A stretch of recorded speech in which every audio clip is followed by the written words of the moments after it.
नमस्कार दोस्तों, portal for study के इस चैनल पे आपका स्वागत है।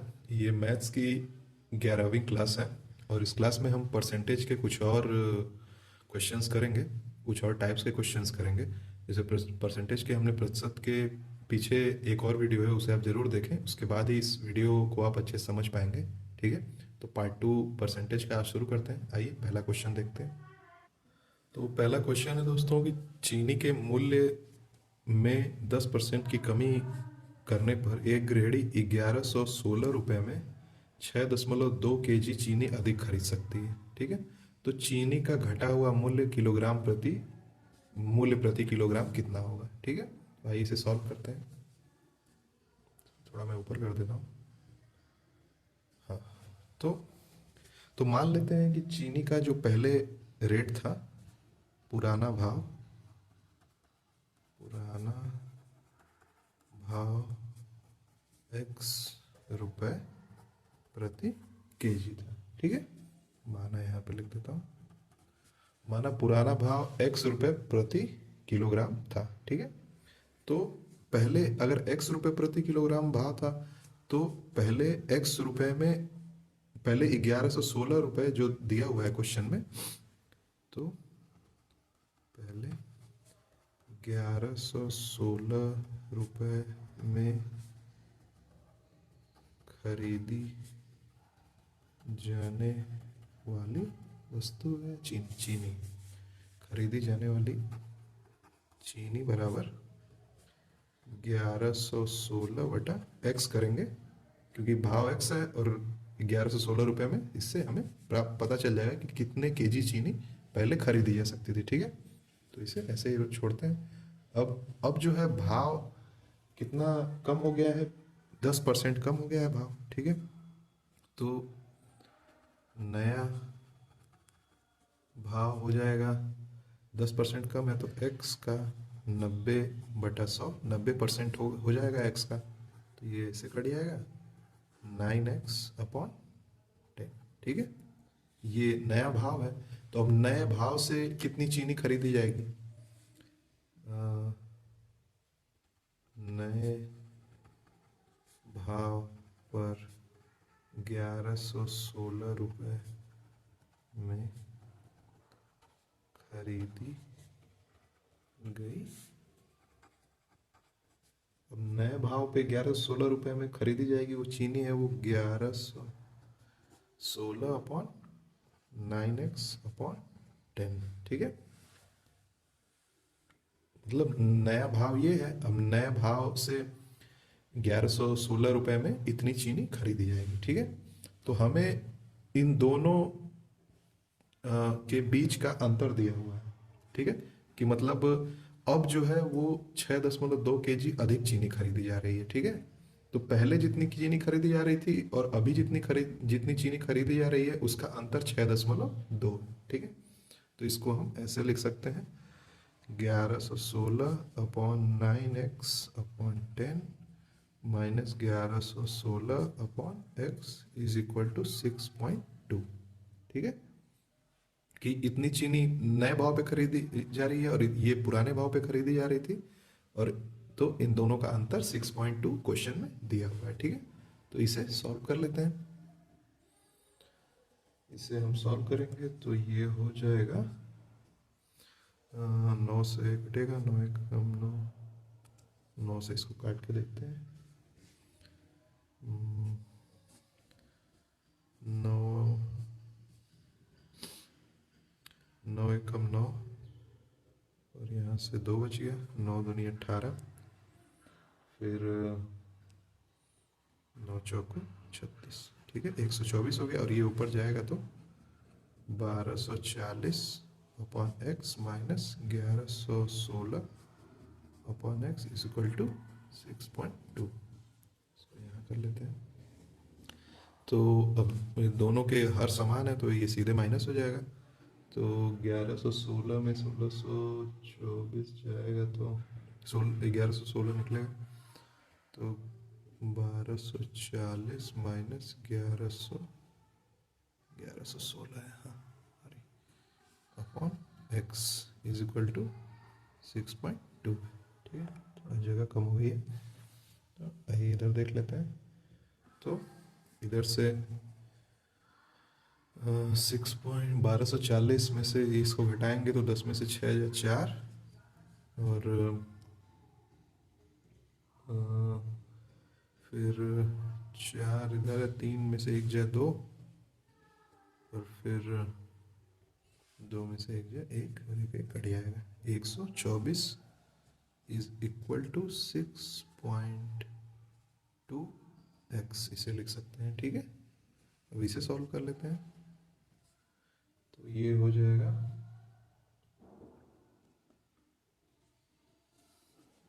इसको हम लिख सकते हैं 1240 अपॉन 62, इसे लिख सकते हैं। 2 बार में कटेगा और इसका मान आ जाएगा, x का मान है, इसमें थोड़ी सी जगह कम पड़ गई है, 1 मिनट, इसको यहाँ सॉल्व कर लेते हैं।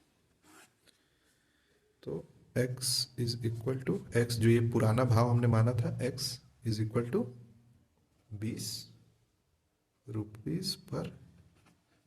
पर केजी, x का मान है, ये पुराना भाव है। ठीक है, तो अब हमसे पूछ रहा है कि नया भाव कितना कितना घटा है। ठीक है, मतलब कितना घटा है कि उस घटे हुए भाव से हमको 6.2 केजी चीनी अधिक प्राप्त हो रही है। ठीक है, तो 10% घटा है, तो इसे हम 90/100 गुणे 20 ऐसे कर सकते हैं। ठीक है, तो 10% घटने पे 20 का 90/100 करेंगे तो 9 दूनी 18 रुपये प्रति केजी, जो घटा हुआ मूल्य है वो 18 रुपये प्रति केजी है। मतलब 18 रुपये पर केजी जब भाव हो गया है तो 1116 रुपये में 6.2 केजी चीनी अधिक प्राप्त हो रही है। ठीक है, आइए अगला क्वेश्चन देखते हैं। अच्छा दोस्तों, आइए एक बार मैं इसको और क्वेश्चन को समझा देता हूँ कि इसमें हुआ क्या था। तो इसमें जैसे पूछा था कि अगर 10% कमी कर दी जाए, किसी चीनी के मूल्य में 10% कमी कर दी जाए तो 1116 रुपये में 6.2 केजी चीनी अधिक प्राप्त होती है। ठीक है, तो घटा हुआ मूल्य पूछा था। ठीक है, तो पहले हमने मान लिया कि जो पुराना मूल्य था, जो पहले मूल्य था वो x केजी था, x रुपये पर केजी था। तो अब 1116 रुपये में जो चीनी खरीदी जाएगी वो 1116/x होगी। ठीक है, फिर नया भाव x का 10, चूंकि 10% कमी आई थी मूल्य में, तो नया भाव जो है वो 10% घटा के 90/100, 90 x का 90% जो नया वाला भाव था। ठीक है, तो नया भाव 9x/10 हो गया। ठीक है, तो अब नए भाव पे 1116 रुपये में कितनी चीनी खरीदी जाएगी वो हमने निकाल लिया। ठीक है, तो 9 से इसको ऐसे करके 1116/9x/10 जो कि नया वाला भाव है। ठीक है, फिर इसको हमने, चूंकि क्वेश्चन में दिया हुआ है कि जो नया वाला, जो पुराना भाव है और जो नया भाव है उसका अंतर 6.2 है, वो हमने कैसे जाना कि मतलब इसमें दिया हुआ है कि पहले 1116 में जितनी भी चीनी खरीदी जा रही थी अब उससे ज़्यादा चीनी खरीदी जा रही है। ठीक है, तो अपना अब अगर क्वेश्चन में रहता है कि उससे कम चीनी खरीदी जाती तो हम नए पुराने मूल्य से नए मूल्य को घटाते, अरे पुराने मात्रा से नई मात्रा को घटाते और उसको फिर इक्वल करके ऐसे लिख देते। ठीक है, तो फिर मैंने बस ये ही मेन इक्वेशन है, इसी को मैंने सॉल्व किया है। ठीक है, और इसको सॉल्व करके जो पुराना मूल्य था वो 20 रुपये पर केजी आया था। ठीक है, तो मैंने थोड़ा इधर सॉल्व कर दिया क्योंकि पेज खत्म हो गया था। तो यहाँ पे जो पुराना मूल्य था वो x रुपये पर केजी आ गया।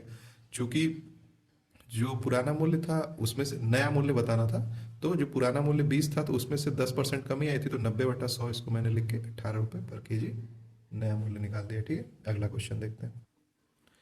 तो अगला क्वेश्चन है दोस्तों कि यदि जल कर में 20% की वृद्धि होने पर पानी की खपत में 20% की कमी कर दी जाए तो कुल कितने प्रतिशत की कमी या वृद्धि होगी। ठीक है, तो ये क्वेश्चन वैसा ही है जैसे हमने पीछे कुछ क्वेश्चंस किए थे, काफ़ी इजी क्वेश्चन है, तो इसको हम एक लाइन में सॉल्व करेंगे।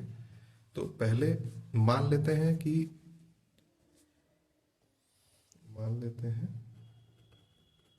माना जल कर 100 है।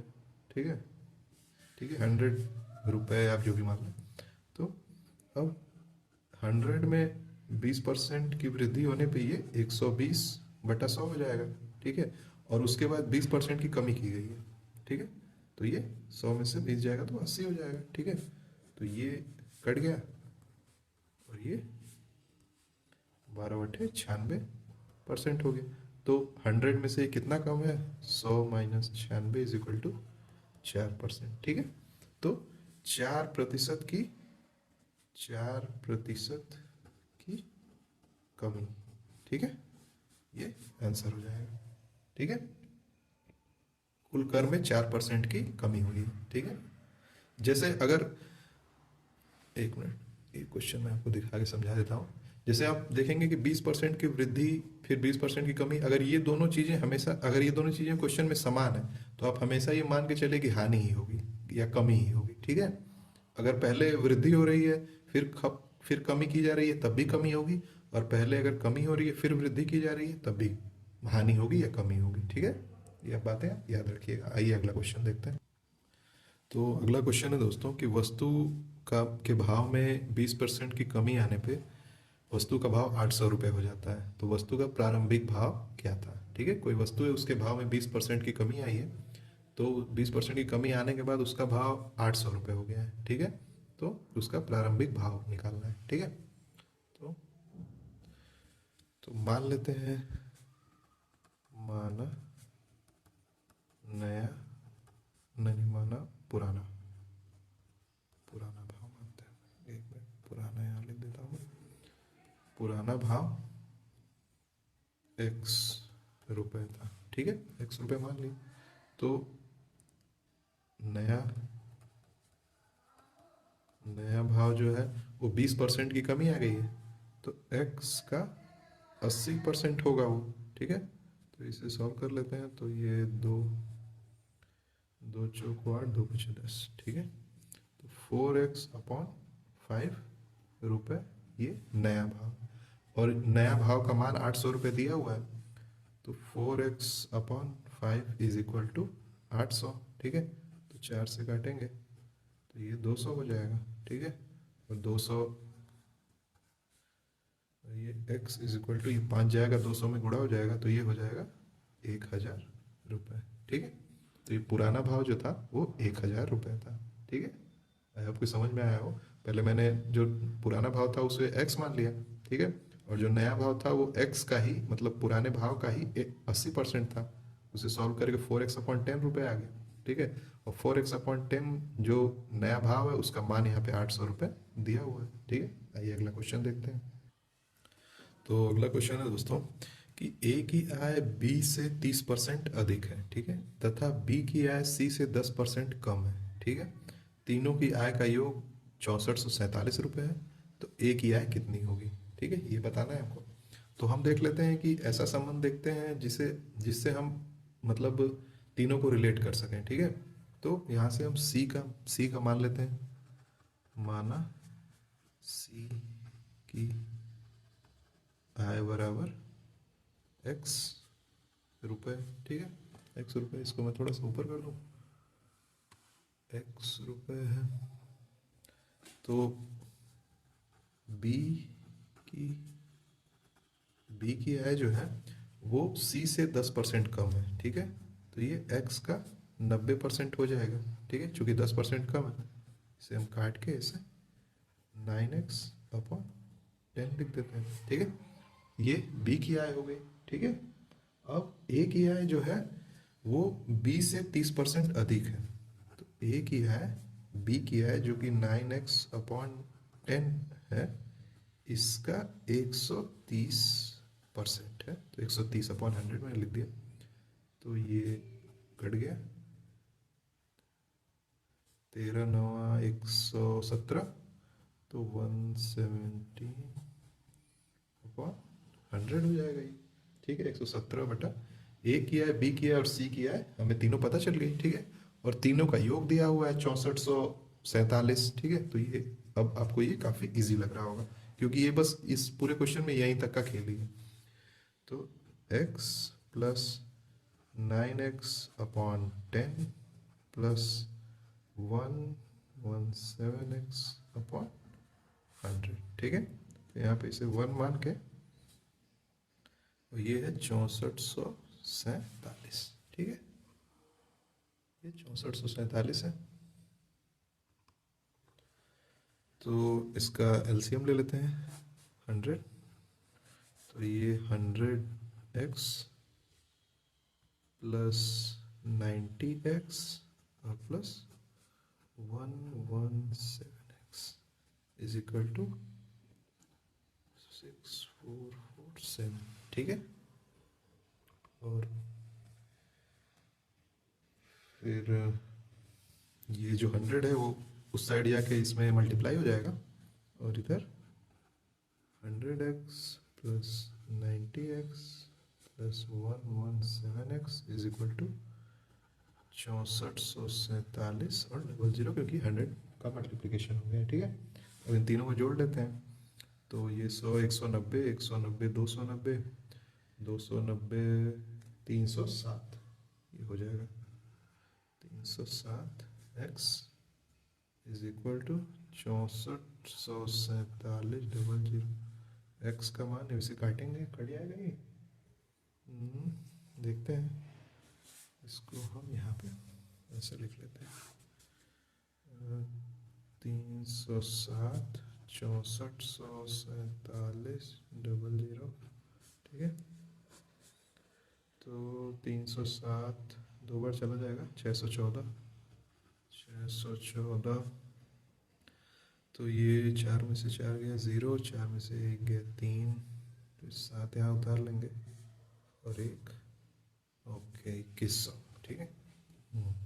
तो ये x का मान 2100 आंसर आ जाएगा। ठीक है। अच्छा, इसमें से a का खर्च निकालना है शायद ना। हाँ, तो a की आय निकालनी है। तो x का मान जब 2100 आ गया तो a का जो a की आय जो है वो है 117x अपॉन 100। ठीक है। तो 117 इंटू 2100 अपॉन 100। तो ये 0 से 2 0 कट जाएंगे। ठीक है। तो ये 117 इंटू 21 हो जाएगा। तो ये इसको लिख सकते हैं हम, मल्टीप्लाई करना पड़ेगा। 21 सतह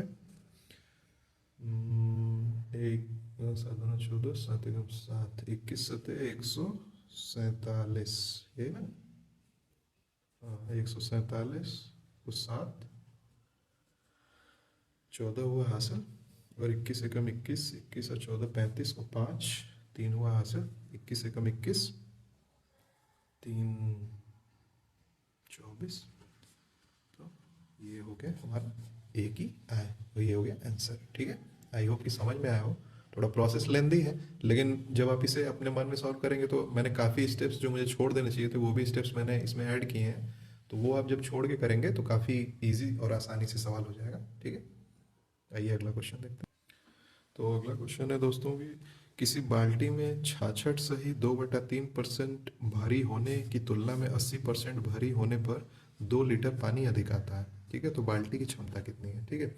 तो क्वेश्चन ये कह रहा है कि अगर कोई बाल्टी 66 सही 2/3% भरी हुई है और हम उसमें 2 लीटर पानी और डालते हैं तो वो 80% भर जाती है। ठीक है। तो इससे हमें क्या पता चलता है कि 80% माइनस 66 को हम सॉल्व कर ले, 6 से 2/3 का मतलब है 200/3% इज इक्वल टू 2 लीटर। ठीक है। ये हमें क्वेश्चन से पता चल रहा है। ठीक है। तो आइए इसे आगे सॉल्व कर लेते हैं। तो ये आ जाएगा 80 माइनस 200/3, इसको सॉल्व करते हैं, बराबर 2। तो यहाँ ये कर लेते हैं, तो ये 3 हो जाएगा, और ये 240 माइनस 200 इज इक्वल टू 2। तो ये 40/3, तो 40/3% है ये, बराबर 2 लीटर आ रहा है। ठीक है। तो यहाँ पे हम एक एक नियम लगा देते हैं। तो 40/3% बराबर 2 लीटर, तो 1% बराबर हो जाएगा 2/40/3, 3 ऊपर चला जाएगा, तो 2 × 3/40 हो जाएगा। ठीक है। तो इसे हम लिख सकते हैं 20 3, ये 3/20 हो जाएगा। ठीक है, तो अब 1% का मान 3/20 आ गया है, तो हम यहाँ से 100%, 1% का मान 3/20 हो गया है, तो हम 100% का मान निकाल लेंगे। 3/20 इंटू 100, तो 20 2500, और ये 3×5 = 15 लीटर। ठीक है, तो इसका मतलब हुआ कि बाल्टी जो है उसकी क्षमता 15 लीटर है। ठीक है, क्योंकि 100% का मान 15 लीटर आ गया है। ठीक है, आई होप कि समझ में आया। एक बार और देख लेते हैं इसे। तो क्वेश्चन में दिया हुआ है कि जब बाल्टी 66 सहित 2/3% भरी रहती है और उसमें 2 लीटर और पानी डाल दिया जाता है तो 80% भर जाती है। तो 80 में से हम 66 सहित 2/3 या 200/3% अगर घटा देंगे तो ये 2 लीटर आ जाएगा। ठीक है, तो फिर मैंने बस उसे सॉल्व किया है और यहाँ पे 40/3% आ गया। फिर मैंने यहाँ से एक एक नियम लगा लिया। तो एक एक नियम आप लगाना जरूर सीख लें, क्योंकि ये काफ़ी हर क्वेश्चंस में काफ़ी मतलब ईजी हो जाता है हमारे लिए करना। तो 40/3% का मान 2 लीटर था, 1% का मान मैंने यहाँ से 2/40/3 निकाल लिया। ठीक है, तो 100% का मान इस तरह सॉल्व करके 15 लीटर आ गया। ठीक है, आइए अगला क्वेश्चन देखते हैं। तो अगला क्वेश्चन है दोस्तों,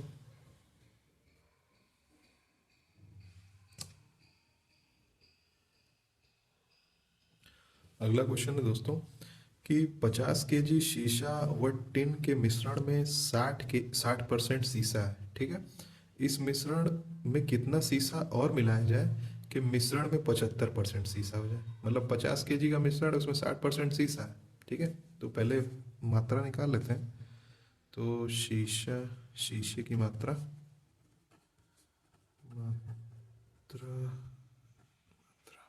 बराबर 50 का 60%। ठीक है, तो ये कट गया दोनों, तो ये 30 तो 50 केजी में 30 केजी शीशा है, तो टिन हो जाएगा। टिन बराबर 20 केजी। ठीक है, क्योंकि शीशा 30 केजी है 50 केजी में, तो टिन 20 केजी हो जाएगा। ठीक है, अब इस 30 केजी में और कितना शीशा मिलाया जाए कि जो मिश्रण है उसमें 75% शीशा हो जाए, यही क्वेश्चन है। ठीक है, तो आइए थोड़ा सा इसको ऊपर करते हैं, आगे देख लेते हैं। तो मान लेते हैं कि x केजी, माना x केजी शीशा मिलाया जाएगा। शीशा मिलाने पर मिश्रण में 75% शीशा होगा। ठीक है, मान लेते हैं। ठीक है, तो अब हमने x केजी मान लिया, तो 50 में 50 प्लस x। ठीक है, इतना ये पूरा मिश्रण 50 प्लस x हो जाएगा। और चूंकि सिर्फ शीशा मिलाया जा रहा है, तो ये 30 केजी में भी ऐड होगा। ठीक है, 50 प्लस x, ये टोटल मिश्रण है, कुल मिश्रण की मात्रा, और ये जो है सिर्फ शीशे की मात्रा है, शीशे की मात्रा। ठीक है, तो आइए एक मिनट मैं थोड़ा अगला पेज ले लेता हूँ। तो जैसा कि हमने देखा था कि कुल मिश्रण x मानने के बाद कुल मिश्रण की मात्रा 50 प्लस x थी, और शीशे की मात्रा बराबर 30 प्लस x थी। ठीक है, तो अब क्वेश्चन के अनुसार ये जो 30 प्लस x है और 50 प्लस x, ये जो है ये बराबर है, इसका परसेंटेज अगर निकाला जाए, जैसा कि हमें पता है कि भिन्न का मतलब परसेंटेज में कन्वर्ट करने पे ये 75%। ठीक है, क्योंकि हमें 75% उसकी मात्रा बनानी है। ठीक है, शीशे की, तो हम ऐसा मान रहे हैं कि जब हम उसमें हम x जोड़ेंगे तो वो इस कुल मात्रा का 75% हो जाएगा। ठीक है, इज इक्वल टू 75%। ठीक है, तो अब बस हम इसे सॉल्व कर लेते हैं। तो 30x, हाँ 30 plus x upon 50 plus x into 100 is equal to 75 upon 100, या इसे हम काट के 3/4 भी लिख सकते हैं, ठीक है। तो और फिर ये जो 100 यहाँ गुणा में इधर आएगा तो ये भाग में हो जाएगा, ठीक है।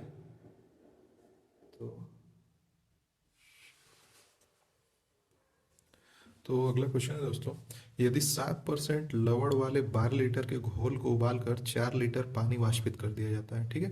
12 लीटर पानी, उसमें 7% नमक है, तो और इसको उबाला जाता है और 4 लीटर पानी वाष्पित हो जाता है, तो शेष बचे घोल में लवण का प्रतिशत क्या होगा, ठीक है।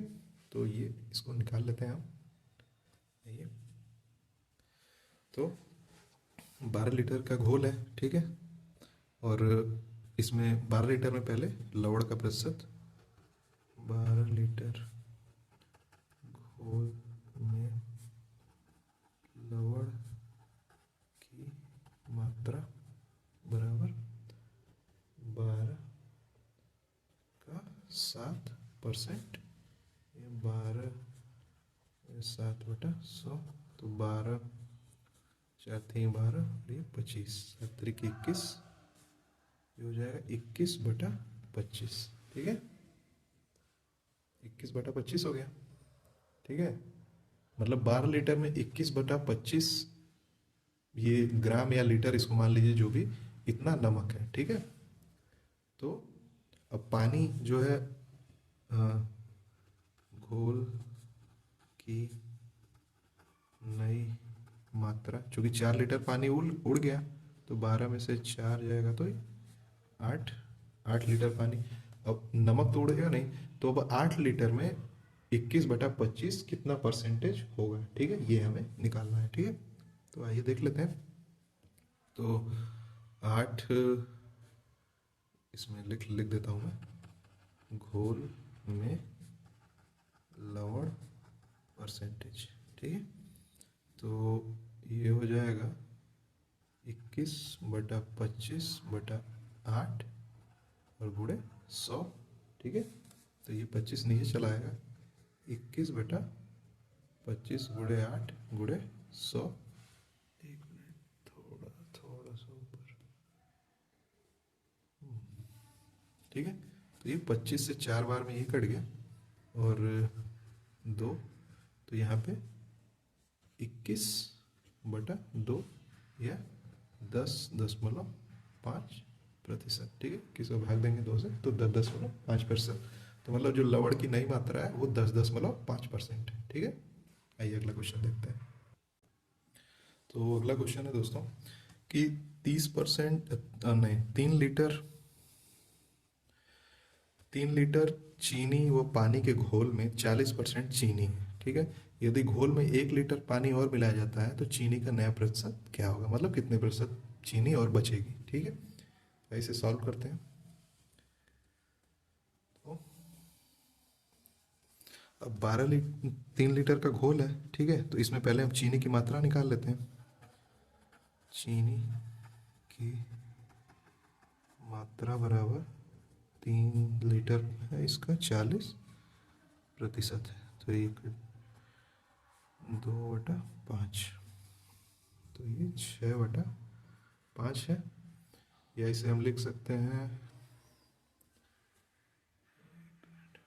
या इसे हम लिख सकते हैं 1, 5 × 5, 1 बचा हासिल, तो दशमलव बढ़ा के 1.2 लीटर, ठीक है। तो चीनी की मात्रा 1.2 लीटर है, तो पानी हो जाएगा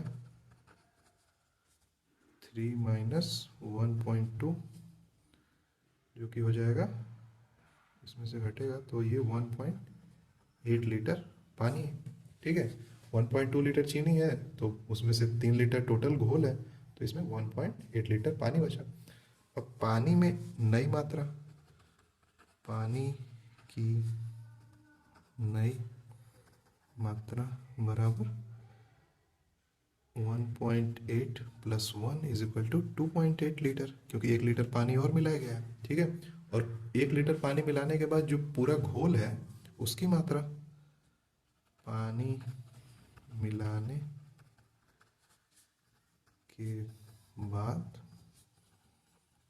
पूरा घोल बराबर 3 + 1 बराबर 4 लीटर हो गया। ठीक है, पूरा घोल क्योंकि 1 लीटर मिलाया गया है तो 3 लीटर पहले से था, अब 4 लीटर हो गया है। ठीक है, तो अगला स्टेप ये रहेगा कि पूरा घोल 4 लीटर का है और हमें तो चीनी की प्रतिशत मात्रा जो है, चीनी है 1.2 और पूरा घोल है 4 लीटर का, इसे हम तो ये हो जाएगा 120/4 बराबर तो ये 4×3=12 30। ठीक है, तो 30% चीनी हो जाएगी। ठीक है, आई होप कि समझ में आया। काफ़ी इजी था, मतलब मैंने पहले चीनी की मात्रा निकाल ली जो कि 3 लीटर के घोल में 40% थी तो 1.2 लीटर आ गई। अब 3 लीटर के घोल में 1.2 लीटर चीनी है तो 1.8 लीटर पानी बचेगा, और पानी ही मिलाया गया 1 लीटर और, तो 1 लीटर पानी मिलाएंगे तो 2.8 लीटर पानी हो गया। और पूरा जो घोल है उसमें 4 लीटर हो जाएगा क्योंकि मतलब 3 लीटर का घोल था, उसमें 1 लीटर और मिलाया गया तो 4 लीटर पूरा हो गया। ठीक है, और चीनी की फिर प्रतिशत मात्रा निकाल ली मैंने 1.2/4 × 100 करके। ठीक है, आइए अगला क्वेश्चन देखते हैं।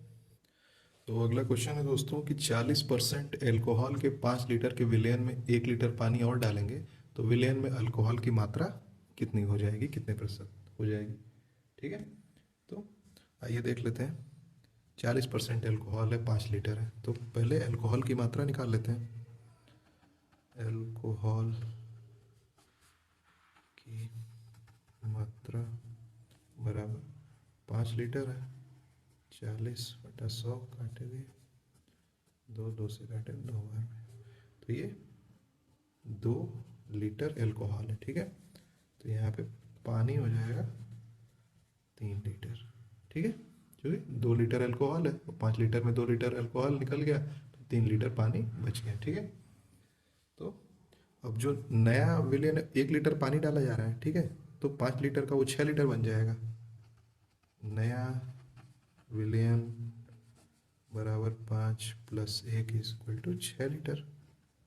ठीक है, अब इस 6 लीटर में जो 2 लीटर एल्कोहल है इसकी मात्रा निकालनी है, तो एल्कोहल की नई मात्रा प्रतिशत मात्रा। ठीक है, तो 2 लीटर और 6 लीटर में 2 लीटर बताना है, तो ये हो गया, तो 2 3 से काटेंगे 33 सही 1/3%। ठीक है, आई होप कि समझ में आया हो। 33 सही 1/3% इसका आंसर हो जाएगा। पहले हमने मतलब एल्कोहल की मात्रा निकाली जो 40% थी, जो 2 लीटर आ गई। 5 लीटर में से 2 लीटर एल्कोहल है तो पानी 3 लीटर था। अब जो 5 लीटर का विलेन उसमें 1 लीटर पानी मिलाया गया है तो वो 6 लीटर का हो गया, तो टोटल 6 लीटर है और एल्कोहल की मात्रा तो बड़ी घटी है नहीं तो वो 2 लीटर ही रहेगी। तो दो दो जो है वो 6 का कितना प्रतिशत है, वो 33% है। 33 सही 1/3% है। ठीक है, आइए अगला देखते हैं। तो अगला क्वेश्चन है दोस्तों कि सोने और चांदी की 50 ग्राम की एक मिश्र धातु है जिसमें 80% सोना है। ठीक है, इस धातु में कितना सोना और मिलाया जाए कि जो मिश्र धातु होगी उसमें 95% सोना हो। ठीक है, तो आइए इसे सॉल्व करते हैं। तो अब पहले सोने की मात्रा निकाल लेते हैं जो 50 ग्राम की मिश्र धातु में है। सोने की मात्रा बराबर 50 ग्राम है और ये इसमें 80% सोना है। ठीक है, तो ये कट गया, 8×5 = 40 ग्राम, तो मतलब 50 ग्राम का जो धातु है, मिश्र धातु है, उसमें 40 ग्राम सोना है। ठीक है, अब इस 40 ग्राम में कितना और सोना मिलाया जाए कि वो 95% हो जाए। ठीक है, इसे थोड़ा ऊपर कर लेते हैं। तो माना x ग्राम सोना मिलाने पर प्रतिशत 95 हो जाएगा, सोने का प्रतिशत। ठीक है, 95 हो जाएगा। ठीक है, तो नए सोने नई सोने की मात्रा, नई मात्रा जो है वो हो जाएगी 40 प्लस एक्स, और कुल मिश्र धातु, कुल मिश्र धातु की नई मात्रा। अब ये जो x है वो पूरी मिश्र धातु में मिलाया जा रहा है, तो ये 50 प्लस एक्स, ठीक है। अब जो प्रतिशत होगा वो निकाल लेते हैं हम। तो ये कुल मात्रा है और ये नई मात्रा है, ठीक है। तो 40 plus x upon 50 plus x का जब हम प्रतिशत करते हैं तो 100 से गुणा करते हैं, तो ये जो प्रतिशत है वो 95 के बराबर है, ठीक है। ये 40% 40 plus x upon 50 plus x, ये जो नई मात्राएं हैं इनका जो प्रतिशत है वो 95 के बराबर होना चाहिए, ऐसा क्वेश्चन में दिया गया है, ठीक है। तो ये 95 उधर चला जाएगा, तो ये 40 plus x upon 50 plus x is equal to 95 upon 100, ठीक है। तो ये 5 से 19 बार में और ये 20 बार में कट जाएगा, ठीक है। ओके, इसको थोड़ा और ऊपर करते हैं। ये 5 से 19 बार में और ये 20 बार में कट गया, ठीक है।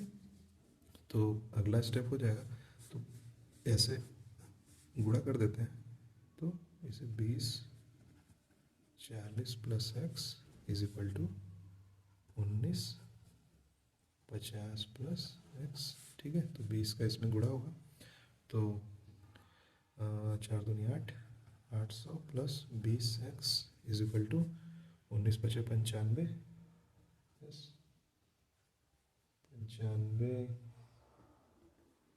95 100, अच्छा हाँ इसमें 10 भी तो है। 95 प्लस 19 एक्स, तो ये 19 एक्स में से 20 एक्स जाएगा तो एक्स बच जाएगा, और 950 में से 800 निकलेगा तो 150 हो जाएगा, ठीक है। तो x का मान हो जाएगा 150 ग्राम, ठीक है। तो मतलब कि 150 ग्राम सोना और उसमें मिलाया जाएगा, तब जाके वो सोने का जो मान होगा वो 95% हो जाएगा, ठीक है। सोने का जो प्रतिशत है वो 95% हो जाएगा, ठीक है।